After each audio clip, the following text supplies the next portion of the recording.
पांडुरंग आठवले काका यानंतर आपले मनोगत व्यक्त करणार आहेत. कृपया त्यांनी विचार मंचावर यावे.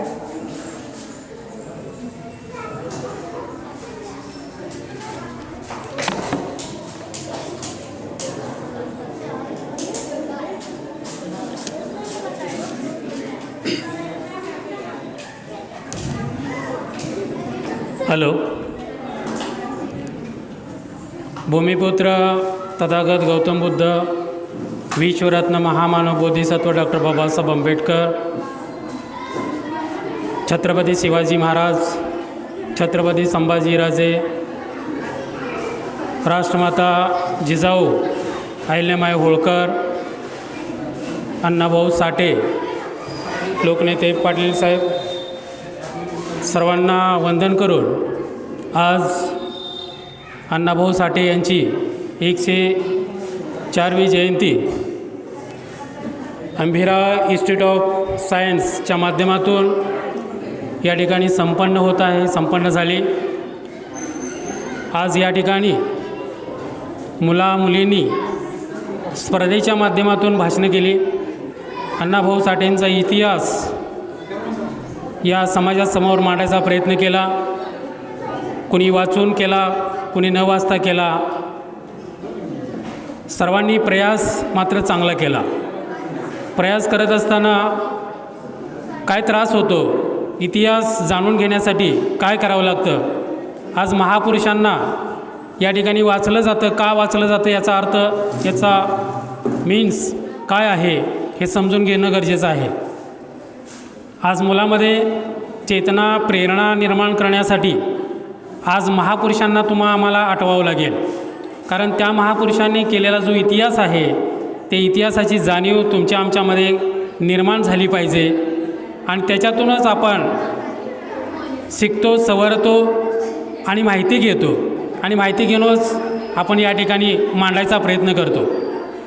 जोपर्यंत महापुरुषांचा इतिहास तुम्ही जाणून घेत नाही, तोपर्यंत तुमचा इतिहास तुम्हाला माहीत होणार नाही. म्हणून डॉक्टर बाबासाहेब आंबेडकर म्हणतात, स्वतःचा इतिहास जाणून घेण्यासाठी तुम्ही तुमचा इतिहास वाचला पाहिजे. जर तुमचा इतिहासच तुम्ही वाचत नसाल तर तुम्हाला त्याची जाणीव होणार नाही. अण्णाभाऊ साठे 1.5 दिवस शाळेत गेले. लोकांनी त्यांच्यावरती म्हणी वापरल्या. 1.5 शाण्या म्हणून सांगितलं. 1.5 शाण्या याचा अर्थ काय हे समजून घेणं गरजेचं आहे की त्या माणसानं कादंबऱ्या लिहिल्या, कथा लिहिल्या, साहित्य लिहिलं आणि कविता. आज पिक्चर जो बघितला जातो आपल्याला, वारणीचा वाघ दुसरा तिसरा काही नसून हा फकीर आहे. आणि फकीरा कादंबरीच्या माध्यमातूनच त्यांनी ह्या वारणीचा वाघ हा पिक्चर आपल्याला बघायला मिळतो. निवळ महाराष्ट्रातच नाही तर बाहेरच्या देशामध्ये जाऊन आपल्या छत्रपती शिवाजी महाराजांचा इतिहास सांगणं साधी गोष्ट नाही. म्हणून तुम्ही शिकलं पाहिजे, सवरलं पाहिजे. आज निवळ तुम्ही क्लासला येता, निवळ त्याचा अभ्यास नाही करायचा, तर ह्या सांस्कृतिक, ऐतिहासिक याचाही तुम्ही काय केला पाहिजे, अभ्यास केला पाहिजे. समाजामध्ये जीवन जगायचं असेल तर आपल्याला आपला इतिहास माहिती असणं गरजेचं असतं. म्हणून इतिहास जाणून घेण्यासाठी अशा महापुरुषांच्या जयंत्या साजऱ्या केल्या जातात.